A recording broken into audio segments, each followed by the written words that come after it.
Galaxy Pop. La fenêtre.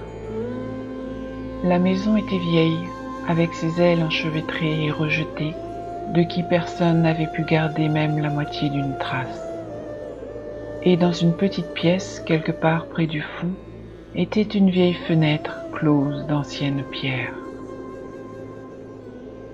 Là, dans les rêveries de l'enfance, encore seul, j'allais souvent, quand la nuit régnait vague et sombre, oubliant les toiles d'araignée avec un curieux manque de peur, et avec un émerveillement chaque fois grandissant. Un jour d'après, je conduisis les maçons ici, pour trouver quelle vue mes ancêtres avaient bouchée, mais quand ils percèrent la pierre, un vif courant d'air parvint des vides extraterrestres bâillant au-delà. Ils fuirent, mais je regardais et trouvais dérouler tous les mondes sauvages dont mes rêves m'avaient parlé. Une mémoire. Il y avait là de grandes steppes et des plateaux rocheux s'étendant à moitié illimités dans la nuit étoilée, avec des feux de camp extraterrestres diffusant leur faible lumière, des bêtes avec des cloches tintantes en remuantes bandes. Plus loin vers le sud, la plaine s'inclinait doucement et prenait de l'ampleur, jusqu'à un sombre zigzag de murs terminant une vallée, comme un énorme python des jours premiers que le temps sans fin aurait glacé et pétrifié.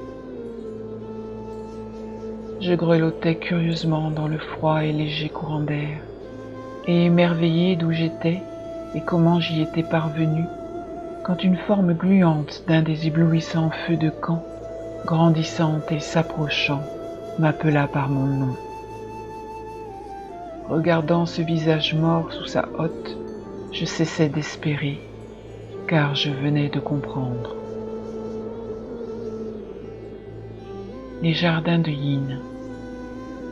Sous ce mur, fait d'ancienne maçonnerie, atteignant presque le ciel en tours couvertes de mousse, il y aurait des jardins en terrasse, riches et fleuris, et agités d'oiseaux et de papillons et d'abeilles. Il y aurait des promenades et des ponts enjambant de froids bassins couverts de lotus, reflétant les corniches des temples, et des cerisiers avec de délicates branches et feuilles, s'élevant dans un ciel rose où les hérons s'envoleraient. Tout devait être là, pour ne pas avoir été de vieux rêves jetés au travers des portes ouvertes de ce labyrinthe éclairé de lanternes de pierre, où la somnolence des flux tournants provenait de leurs voix venteuses, longées de vertes vignes et de leurs spires s'accrochant. Je me suis précipité, et quand le mur s'approcha menaçant et grandissant, je m'aperçus qu'il n'y avait plus aucun passage. Howard Phillips Lovecraft. Traduction de Benoît Luzeno. Galaxy Pop. Galaxy Pop. Galaxy Pop. Galaxy Pop. Wow.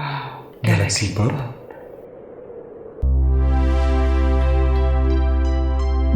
Galaxy Pop.